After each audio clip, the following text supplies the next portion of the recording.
and welcome back, everyone. Welcome back to another week, another edition here of the WardiTV Monday. WardiTV Monday number 52. I'm of course your ZvP with you, and joined by these amazing players, by the Boom Chats, and by my plushies as well. Welcome, one and all. There we go. welcome one and all to your weekly dose of WardiTV action. Here we go, as we have our first series, exclamation mark, be in the chat to have a look at the back yourselves. The bracket is live, the bracket is stacked, and we are jumping into our first series of the broadcast. We are jumping into, I believe, the round of 32. Let's go. This morning in the top left-hand corner, going for the 12 pool. We have the South Korean Zerg player. We have the Red Zerg representing Team Falcons. It is Rogue. And spawning in the bottom left-hand corner, we have the Italian Protoss player. We have the Blue Protoss representing himself, I believe, or LetaleX. It is LetaleX. I think he's on the Platinum Heroes or being among Esports. I keep confusing the two.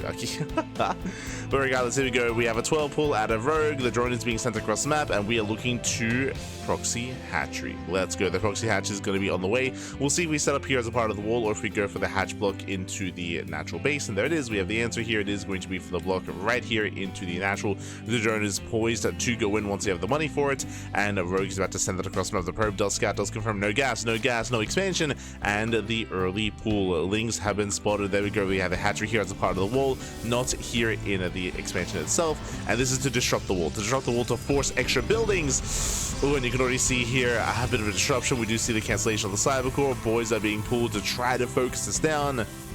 Yeah, a little bit inefficient attacking here. The Zealot's being thrown as we speak, and we're getting on top of the hatchery, but here come those lings. The lings are coming, pappy. And before I forget, if you're in the chat, you know what time it is. It is Gamba time. Predictions are open. Place your bets on who you think will claim the series. Rogue is coming in as a favorite player. He does cancel in time, and can he surround the Zealot? Oh, barely not. A second Zealot's on the way. So far, LetaleX is holding. But remember, damage is being done. Remember, the main base, we only have 10 workers mining. One drone does slip in. Oh, does slip in. Oh, we get a surround. No, almost. Yeah, almost does surround. Zealot does barely slip away. Oh, LetaleX taking some extra hits. Yeah, takes some free damage there. So gets some pull back. And the Zealot should go down. Yeah, gets one Zealot.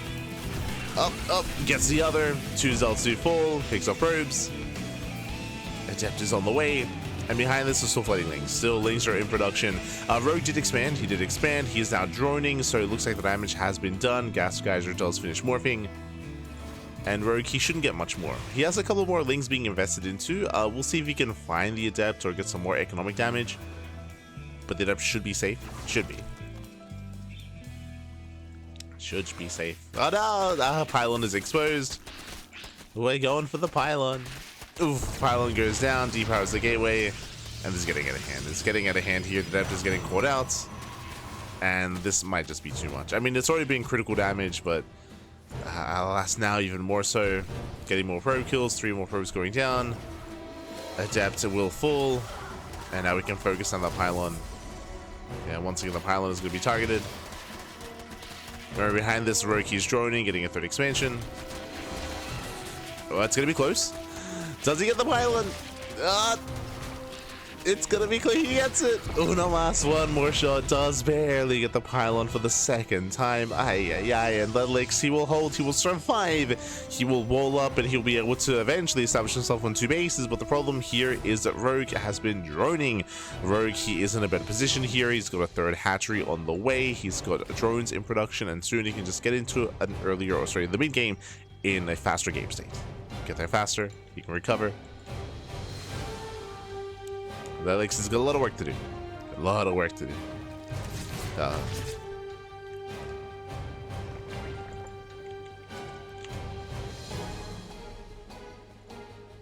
Not like this.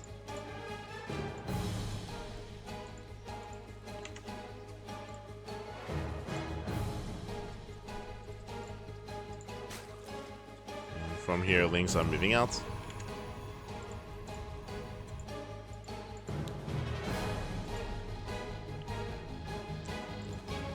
LetaleX likewise, 2 adepts, they can one-shot workers, link speed just now began, so it can be a little bit harder here for a rogue to keep up with these adepts, with the slow links. But damage is being done, links, they get across map once again. This time though, this pylon should survive. Yeah, none of links to focus on that pylon. Will live. At least for a little bit longer, as we have another wave of links coming out. And alas, we'll get the pylon once again for the 3rd time. Yeah, for the third time, does go down. The wall's not a wall. Links, they slip in. And again, it's just been a very chaotic early game here for LetaleX. Okay, we have link speed on the way. We have more queens in production. We have a decent drone count. Not amazing, but decent enough.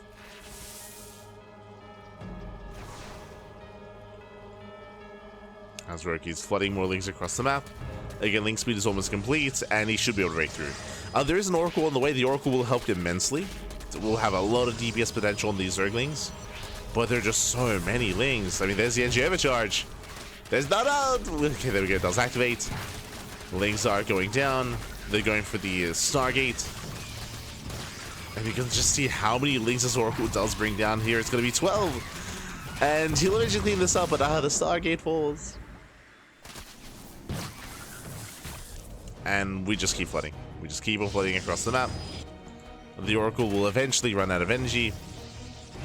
Will eventually run out. Things they move in. We're stuck with a little bit of an A move here, so some inefficient DPS, but it's fine. Maybe a little bit less so. Shield battery coming into play. Okay. LetaleX holds. The power of the shield battery. Does but was not on hold position. Not on hold position. The Oracle is now out of energy. 3, 2, 1. The Oracle was out. Oh, there's the never mind. there's the energy overcharge. Never mind. Never mind. Yeah.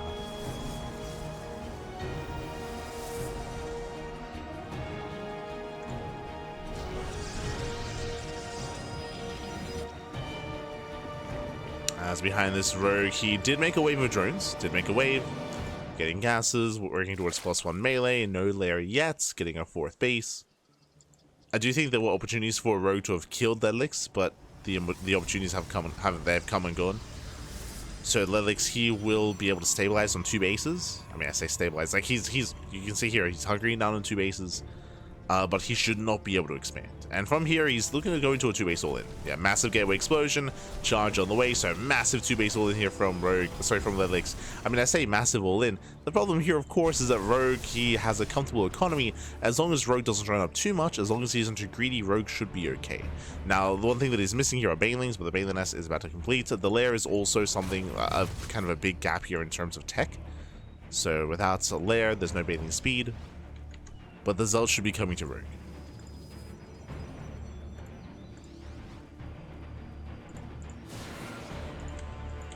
And speaking of, here they come.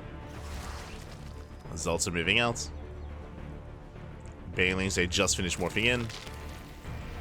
Oh, across the map. Oh, I panned over to look at the Banelings. I was a little bit confused. I'm like, where are they? They're across the map. Okay, let's go. Banelings, they're waddling into the natural, and they will break through the wall of pylons. 4 pylons go down. At the same time, we have some Banelings to defend. Not too many defensive Banelings, so Zelts are getting on the Queens. Yeah, the Queens are exposed. Lings, they break down the front door. They bust into the middle line. We get Lings for a surround, and GG gets called. Rogue will take game number 1. He will take a lead in the series. GG. Whew. GG, well played again. Rogue, he is coming in as the favorite player for sure, but we had a bit of a cheeky start here. We did have a cheeky start with going for the 12 pool, with going for the link flood, a very chaotic early game. In the end, it was enough. In the end, he was able to break on through. GG.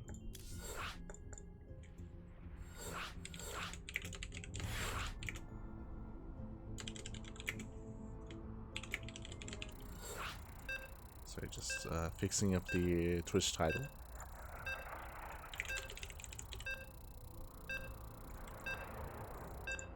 Twitch title? Sorry, YouTube title. Fixing it up. Okay, so now we're getting into the game.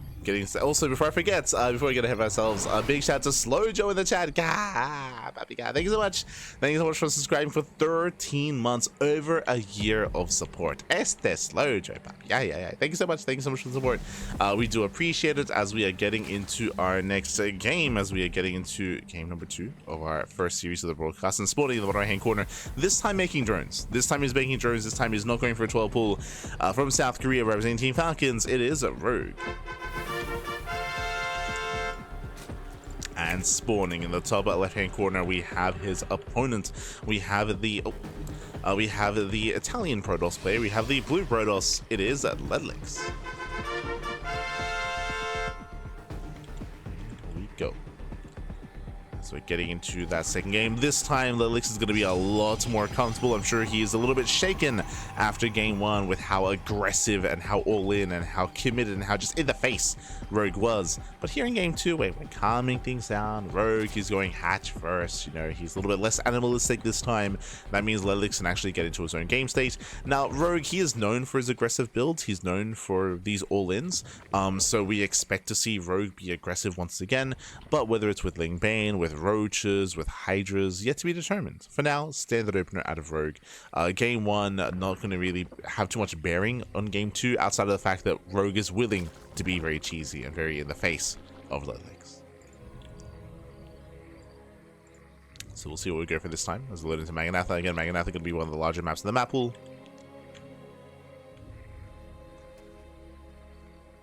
Go.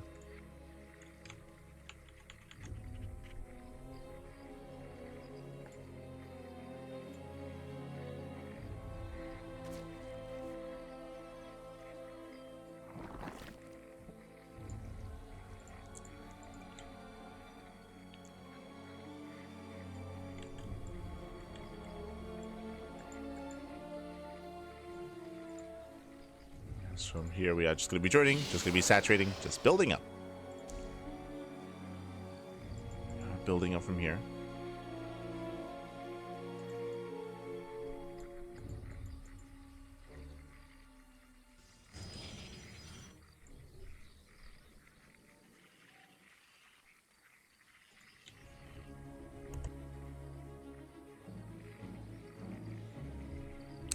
Behind this, we do have our Stargate opener out of LetaleX, so everything's looking normal. Stargate opener into a third base. Meanwhile, we just see a Rogue back at home going for a delayed third. His third base should have been on the way by now, but he's making an extra set of queens first. So he's going up to a 4-queen setup before expanding. Very safe play here by Rogue. Interesting. I'm curious if maybe he feels, especially after what happened in the first game, he feels a little bit vulnerable to his opponent. So Rogue playing safely.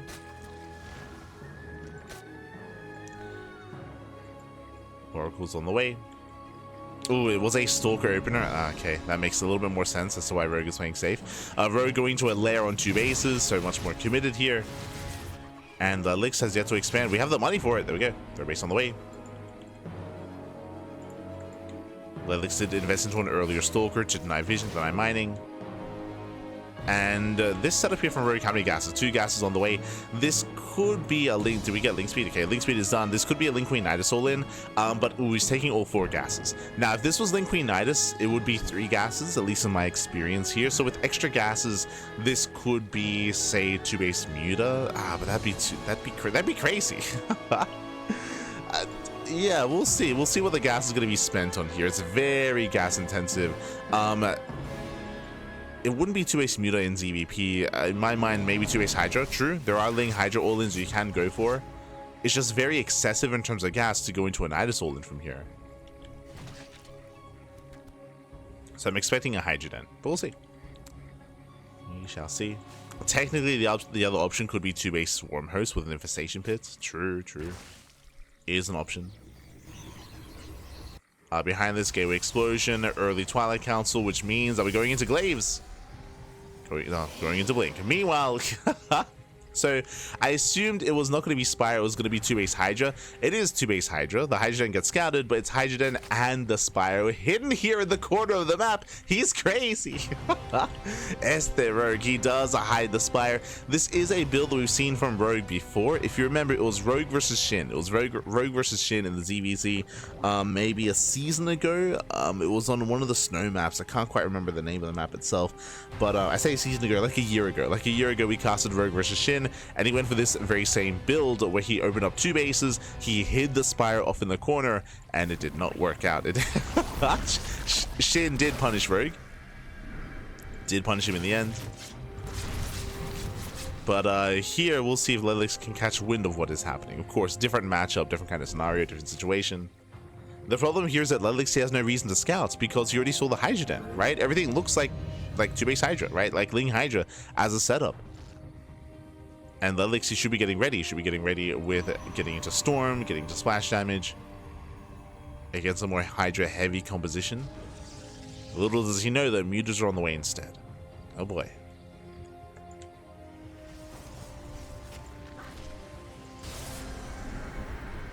So a very cheeky play here by Rogue, even getting +1 attack.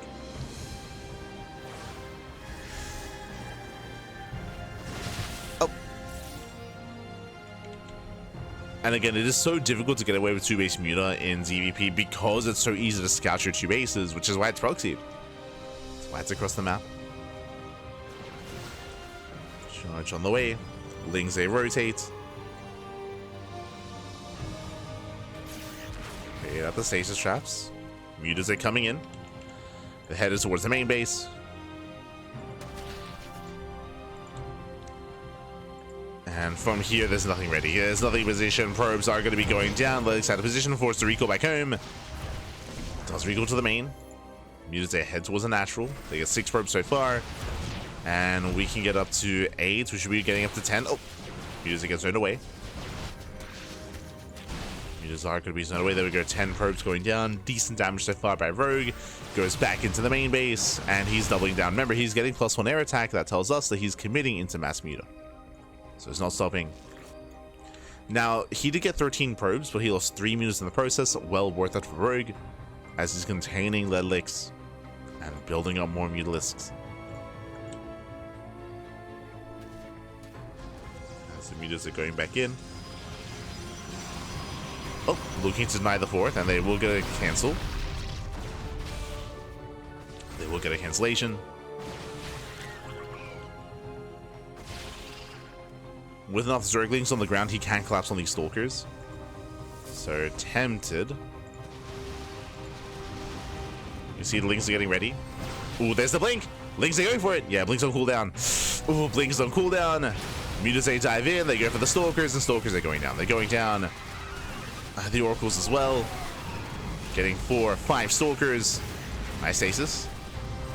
Stasis goes off, but a nice catch here from Rogue.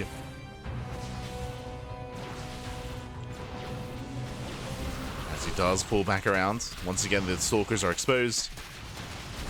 Getting another and another. Oof, another 3 Stalker kills. Another 4 Stalkers. Ay, ay, ay. Yeah, brutal losses for LetaleX. Losing 4 more Stalkers, and he's down to 4. Down to 4, down to 3, down to 2, down to 1. Down to 0. 0 Stalkers here at the 3rd base. He does have a Stalker army in the main. It's rotating over, but again, it was out of position. As Rogue was able to collapse on a portion of the army at a time. And with that, Rogue can just go ham. He just has free reign at this point. As he cut the Stalker count in half. Now going into the main, we have Mass Phoenix in production for LetaleX, but the damage has been done here. Depowers a Fleet Beacon. Oof. We'll get a kill. Yeah, Glaive's bouncing with the Fleet Beacon into the Phoenixes. Pieces are falling. Oof. The pieces are falling. Behind this, more Lings, +1 melee. The Mass Muta gets every single Phoenix. GG gets called, and Rogue, he will take the series 2-0, advancing on to the round of 16. GG. GG, well played. GG, well played. We do have our first series wrapping up here. Congratulations, Rogue. My condolences to LetaleX, but again, he did play well for himself. He was able to survive the early 12-pull aggression out of Rogue in the first game. And here in game 2, like, I don't blame LetaleX getting caught out. Remember, he scattered. He went across the map. What did he see? He saw the Hydra dead on 2 bases. Like, he saw everything he needed to. So, it's understandable as to why he was so unprepared and unawares of the mutas, as it was hidden out on the map. Again, it was a proxy spire, which is a rare sight to behold, and with that, Rogue was able to get away unscouted. Get away unseen. GG. GG, well played.